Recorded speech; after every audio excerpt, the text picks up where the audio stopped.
সবাই কেমন আছো? আশা করি সবাই ভালো আছো। আয়ুষী লাইফস্টাইলে সবাইকে স্বাগত জানিয়ে ভিডিওটা শুরু করলাম। সকাল সকাল কোমর বেঁধে কিন্তু আমি কাজে লেগে পড়েছি। কাজটা হলো আমার আজকে রান্না বান্না। এদিকে গ্যাসে বসিয়ে দিয়েছি মুগ ডাল, তারপরে উনুনে বসিয়ে দিয়েছি পাতাকপি।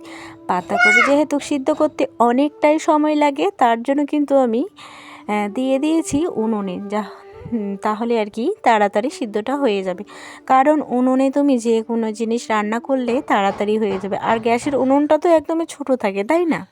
তার জন্য কিন্তু তাড়াতাড়ি একদমই হতে চায় না। আর তোমরা দেখো চৌকার আমার উনুনের জালটা দেখো কতটুকু হয়েছে।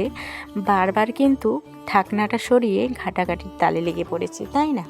আর আমার রান্নাঘরের অবস্থাটা দেখো তোমরা কেমন হয়েছে ঠিক। তারপরে এদিকে মুগ ডালে আমি আদা দেওয়ার জন্য আদা কিন্তু থেতো করে নিচ্ছি।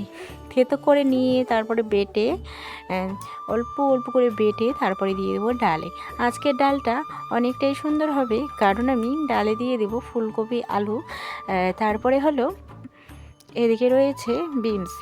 তো সুন্দর করে ডালটা রান্না করার অনেকটাই চেষ্টা করব। আর ফোড়নটাও কিন্তু অনেকটাই সুন্দর হয়েছে। আজকে যেহেতু নিরামিষের দিন, তার মধ্যে কিন্তু আমি নিরামিষ রান্নার কারণে হলো এদিকে কিন্তু দাদা ভাইও ভাইয়ের সঙ্গে আর কি, আমার হাজব্যান্ডের সঙ্গে আর কি খাওয়া দাওয়া করি। তার জন্য কিন্তু আমি সুন্দর করে রান্না করার অনেকটাই চেষ্টা করি, কারণ ও তো একাই খাবে না, দাদাও খাবে। তার কারণে কিন্তু নিরামিষ করা হবে, কারণ ওদের নিরামিষ, আমরা তো শনিবার নিরামিষ খেতে আর কি নিরামিষ খাই না। তো নিরামিষ খাওয়া বন্ধ হয়ে গেছে। যেদিন আমি নিরামিষ খেতে যাব সেদিন কিন্তু মাছ ডালের মধ্যে দিয়ে দেবো কয়েকটার মতো বিনসগুলো যেহেতু খারাপ হয়ে গেছে বেছে নিয়ে আর কি, বেছে নিয়ে রান্না করবো। তারপরে এখানে দেখো ফুলকপিগুলো কিন্তু সিদ্ধ হয়ে গেছে, ঢেকে রাখার কারণে সিদ্ধ হয়ে গেছে। তারপরে কিন্তু পাতাকপির তরকারিটা হচ্ছে। আর দেখো উনুনের অবস্থা কি হয়েছে, একটু পরে আমি মুছে নেব, পরিষ্কার করে নেব। উনুনটাও ভেঙে গেছে। আর এই মাছটা আর উনুন টুনুন ধরা যাবে না, যেটুকু আছে ওটুকুই থাক, ভাঙা আছে ভাঙাই থাক, পরে আর কি বানিয়ে নেব। তো আমার অলরেডি কিন্তু এই ভেজ ডালের আর কি ফুলকপি আর বিনসটা ভাজা হয়ে গেছে, তো এটা নামিয়ে নিই। মাছ বা মাংস এনে রাখবে, তারপর কিন্তু প্রচুর আকারে রাগ উঠবে। তারপরে কিন্তু বলতেও পারি না যে আমাদের তো ফ্রিজ নেই যে ফ্রিজে রেখে দেবো। আর কাঁচার ঘরে কিন্তু ওসব জিনিস থাকার থেকে না থাকাটাই অনেক ভালো। তার মধ্যে ঘরের তো উড়ি পোকার অত্যাচার। সেদিনে দেখবা, মানে ওই কথাটাতে আসি, মাছ মাংস বা কোনো ডিম এগুলো এনে রাখবে, মানে রান্না করতে বলবে নিরামিষের দিন। তার জন্য বলি যে না, আজকে থেকে আর নিরামিষ কোনো কিছুই করব না। নিরামিষ খাওয়ার আমার একদমই শখ নেই, মানে অনেকটাই ইচ্ছা আছে, শখ নেই বলতে ভুল হবে, আমার কিন্তু নিরামিষ খাওয়ার অনেকটাই ইচ্ছে, কিন্তু আর হয়ে ওঠে না। তো যাই হোক, গোয়ালা কাকু এসে গেল দুধ পানাবে বলে।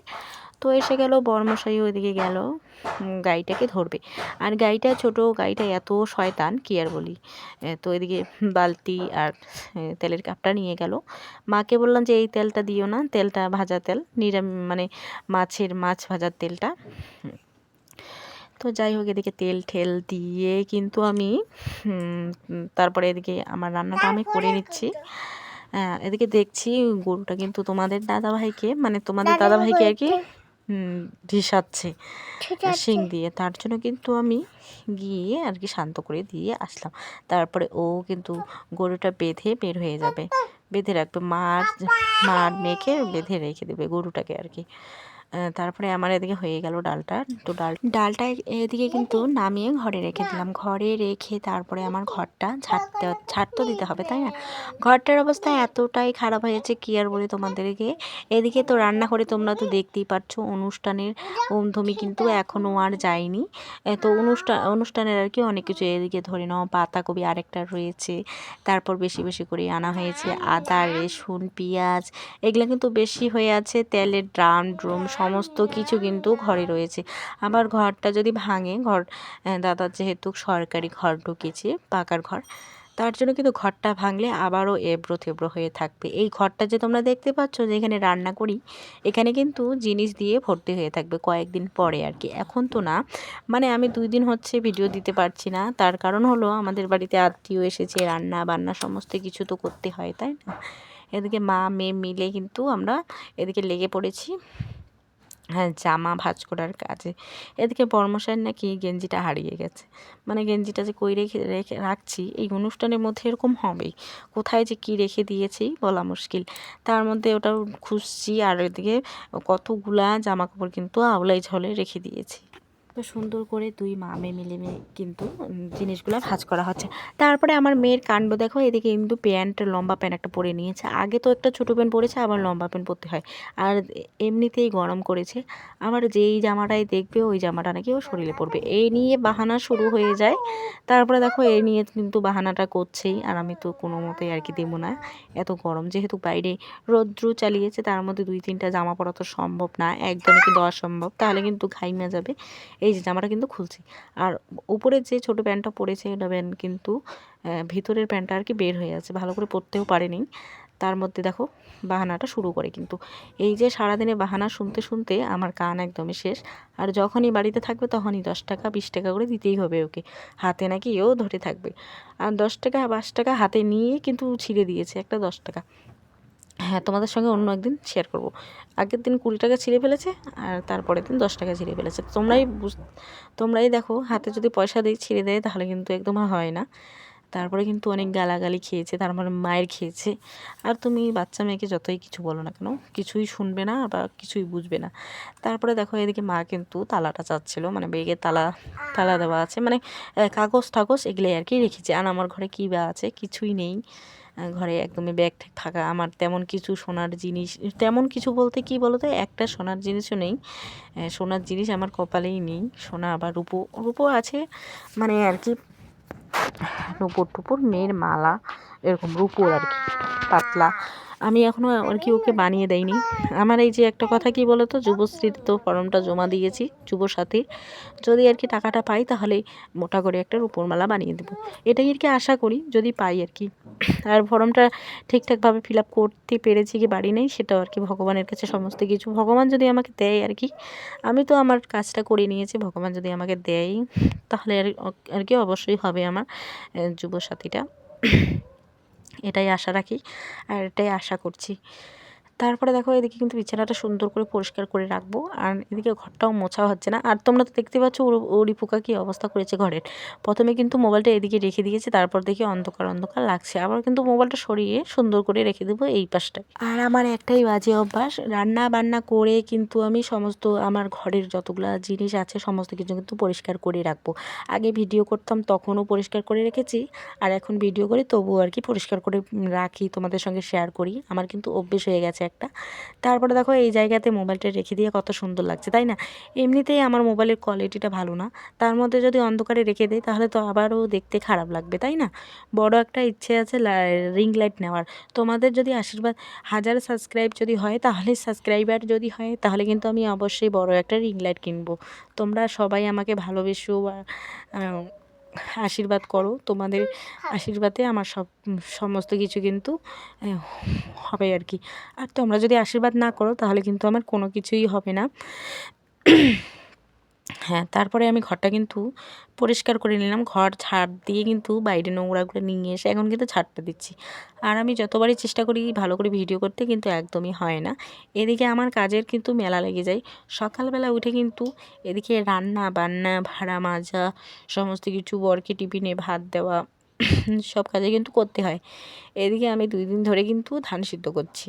তোমাদের সঙ্গে শেয়ার করব, হয়তো একটু একটু শেয়ারও করতে পারি, কারণ কাজের এতই চাপ লেগেছে কি আর বলি। কাজের চাপে কিন্তু কোথাও যেতেই পারি না, তার মধ্যে কোথাও যাওয়াটাই এখন সম্ভব নয়, পরে আর কি যাব। তারপরে কলের বাড়ি নিয়ে আসলাম এক গাদা থাল বাসন। তো মোবাইলটা ভালো করে সেটই করতে পারছি না, মোবাইলটা কীভাবে সেট করব না করব ওটাই ভাবছি। ধরে নাও স্ট্যাম্প নেই মোবাইলের, স্ট্যাম্প না থাকলে আবার ডিস্টার্ব হয়ে যায়, মোবাইল রাখার জায়গা হয় না। একটা বড় কাপ নিয়ে তারপরে কিন্তু মোবাইলটা রাখা হয়। এইদিকে মেয়ের কয়েকটা জামা রয়েছে, 2-3টা জামা, তারপরে আমার নাইটিটা ধোয়াধুয়ি করি। এর সাথে সাথে আর কি মাঝামাঝির সাথে সাথে যদি জামা কাপড়গুলো ধুয়ে নিই তাহলে কিন্তু আর আলসি লাগে না। আর যদি জামা কাপড় কলের পরে রেখে দিয়ে যদি আমার অন্য কাজে যদি ব্যস্ত থাকি তাহলে কিন্তু একদমই ভালো লাগে না। এদিকে ঠাকুর ঠুকুর সমস্ত কিছু কিন্তু দিতে হয় তাড়াহুড়ো করে। এদিকে কলে পাম দেওয়া তো আমার হ্যাবিট, মানে তাড়াহুড়ো করে কলে পাম দিই। আমার কিন্তু কাজ বাজ একদমই তাড়াহুড়ো, আমি কিন্তু একদমই লেজিভাবে কাজকর্ম করি না। লেজি কাজের মধ্যে লেজি হলেও আমার ঘর পরিষ্কার করা, ঘরটা আমি আস্তে ধীরে পরিষ্কার করব। তারপরে দেখো কাণ্ড কারখানাটা, জামাগুলো সুন্দর করে আমি তুলে রেখে দিলাম, ওদিকে আবার পড়ে গেল। কলের হ্যান্ডেলে যেহেতু রেখেছি, মানে কলের মুখটাতে আবার কিন্তু পড়ে গেল। তারপরে দেখো এদিকে আবার ব্যাগটা ভিজিয়ে রাখলাম, ব্যাগটা যেহেতু কালো হয়ে গেছে, রান্নাঘরে ব্যাগ থাকলে কিন্তু কালো হবে, যেহেতু এখানে ভুট্টা চাপড় এখানে রাখা হয়, তার জন্য কিন্তু কালো হয়ে গেছে। তাহলে সুন্দর করে ধোয়ার জন্য নির্মা জলে কিন্তু গুলিয়ে রাখলাম। এখন কিন্তু আমার জামা এক একটা করে ধুয়ে নিই, 2টা নাইটি আর কয়েকটা জামা আর কি। তারপরে এদিকে আমার জামা কাপড়গুলো অলরেডি ধোয়া হয়ে গেল। এদিকে কিন্তু গোলাপি নাইটিটা ধোয়াধুয়ি করে তারপরে কিন্তু এদিকে আমি কড়াইটা মেজে নেব। কড়াই আর থাল কয়েকটা মেজে টেজে পরিষ্কার করে কিন্তু রেখে দেবো। আর দেখো তোমরা, কাজের চাপে কিন্তু অনেক কিছুই ভুলে যাই। এই যে খাওয়া দাওয়াও ভুলে গেছি, জানো তো বন্ধুরা, খাওয়া দাওয়া ভুলে গিয়ে কাজকর্মই করতেছিলাম। তারপরে মনে পড়লো যে হ্যাঁ, খাওয়া দাওয়া করিনি, পেটটা আবার কি চুচু করছে। তো যাই হোক, খাওয়া দাওয়া করে কিন্তু আবার কাজে এই কাজ করার পরে কিন্তু খাওয়া দাওয়া করবো আর কি। বর্মশাই যেহেতু খাওয়া দাওয়া করে গেছে, থাল ঠুল সমস্ত কিছু কিন্তু টেবিলেই রাখা ছিল। এখন আর কি থাল মেজে পরিষ্কার করে রাখলাম। তারপরে এদিকে সমস্ত কাজ বাজ এদিকে যাওয়ার সময় আর কি তোমাদের সঙ্গে শেয়ার করলাম। মোবাইলটাও ভালো করে ধরিনি, কি আর বলি। তারপরে মা মেয়ে মিলে বসে পড়েছি বড়াই মাখা খেতে। বড়াই কিন্তু ঘরে মাখা হয়েছে। তারপরে দেখো এদিকে কিন্তু ট্র্যাক্টর গাড়ি যেহেতু চলছে, মানে ট্রাক্টর যেহেতু চলছে, তার জন্য কিন্তু দাঁড়িয়ে দাঁড়িয়ে দেখছে কোমরে হাত দিয়ে, মনে হয় কি বড় হয়ে গেছে, কোমরে হাত দিয়ে দেখাদেখি করছে। তারপরে আমাকেও দেখে নাও, মানে খুব টেস্টি করে আর কি মেখেছি। মুখটাও দেখা যাচ্ছে না ভালো করে, ভিডিওটাও ভালো করে করতে পারিনি। আর বড়াই মাখা খাচ্ছি, অনেকগুলো বড়াই মাখা করেছি কলাপাতে। আর ভিডিওটা কিন্তু আমি ছেড়েছি হচ্ছে। তারপরে সন্ধ্যাবেলা দেখো মেয়ে কিন্তু বসে পড়েছে বই পড়তে। তোমাদেরকে একটা কথা আমি বলতে ভুলে গেছি, মেয়ের তো আজকে জন্মবার। তো জন্মদিন আজকে এই যে 21শে ফেব্রুয়ারি, মানে ভিডিওটা অনেক দিন পরে ছাড়ছি আমি আর কি। তারপরে এদিকে মেয়ে কিন্তু আমার সন্ধ্যাবেলা লেগে পড়েছে, সন্ধ্যাও হয়নি, দিনই আছে আর কি। তো লেগে পড়েছে বই পড়তে সন্ধ্যাবেলা আর কি। তারপরে এদিকে দেখো আমি পাঙাশ মাছ রান্না করব। পাঙাশ মাছের জন্য কিন্তু আলুগুলো ভেজে নিচ্ছি। তারপরে দিয়ে দেবো এখানে লঙ্কার গুঁড়া, জিরার গুঁড়া, তারপরে পেঁয়াজ বাটা, আদা বাটা সমস্ত কিছু কিন্তু দিয়ে এখন আর কি রান্না করব। তো এদিকে পিসি শাশুড়ি মা কিন্তু বসিয়ে দিয়েছে আলু সিদ্ধ, রুটি দিয়ে কিন্তু আজকে খাওয়া হবে মাংস। তারপরে এদিকে কিন্তু শাশুড়ি মায়ের জন্য, মানে পিসি শাশুড়ি মায়ের জন্য আর কি এদিকে রয়েছে পাঙাশ মাছ। যেহেতু আর কি মাংস খায় না, তার জন্য কিন্তু পাঙাশ মাছ রান্না করা হচ্ছে। আর আমার বর্মশাইয়ের কাণ্ড দেখো, এদিকে কিন্তু ও দাঁড়িয়ে দাঁড়িয়ে দেখছে, বলে যে কখন রুটি হবে, কখন রুটি খাবে। এদিকে কিন্তু মেয়ে আমার রুটি আর মাছ নিয়ে বসে পড়েছে, খাওয়ার জন্য অস্থির হয়ে গেছে, যেহেতু ঘুমাবে তার জন্য কিন্তু খাচ্ছে। তারপরে দেখো ভিডিওটা কিভাবে বানিয়েছি আমি, ভিডিওটা আর কি লম্বা হয়ে গেছে। এইদিকে কিন্তু আমি এখন বসিয়ে দিব মাংস। তো মাছটা আমার হয়ে গেল, মাছের ঝোলটা। এখন কিন্তু মাংসটা বসিয়ে দেবো। যেহেতু আমার পিসি শাশুড়ি মা মাংস খায় না, তার জন্য কিন্তু তার আগে আমি মাছটা রান্না করে তারপরে ওই কড়াইয়ে মাংসটা রান্না করলাম। যেহেতু আমরা মাছ সবাই খাই, তার জন্য আর কি কড়াইটা মাজার কোনোই দরকার পড়েনি। তো ধুয়ে টুই আর কি বসিয়ে দিলাম মাংসটা। তারপরে দেখো এদিকে কিন্তু রুটি ভাজাও কমপ্লিট, তারপরে মাংস রান্নাটাও কমপ্লিট হয়ে যাচ্ছে। মাংসটা সুন্দর করে কষিয়ে তারপরে কিন্তু জল ঢেলে দেবো, একটু জল দিয়ে, মানে মাখা মাখা করে। আগের দিন কিন্তু খেয়েছি পোলট্রির মাংস, আজকেও নিয়ে আসার কারণ হলো আমার মেয়ের জন্মদিন আজকে। তো জন্মদিন তো সেই রকম করে পালন করা হলো না, তার মধ্যে মাংস এনে খেয়ে নেবো, মাংস। তো আর কিছুই করবো না, ঠিক কাটার কোনো ইচ্ছে নেই। তোমরা তো জানোই, তোমাদেরকে তো আর কিছু নাও বললেই চলে। তো ঠিক আছে, রান্নাটা করে তোমাদের সঙ্গে দেখা হচ্ছে।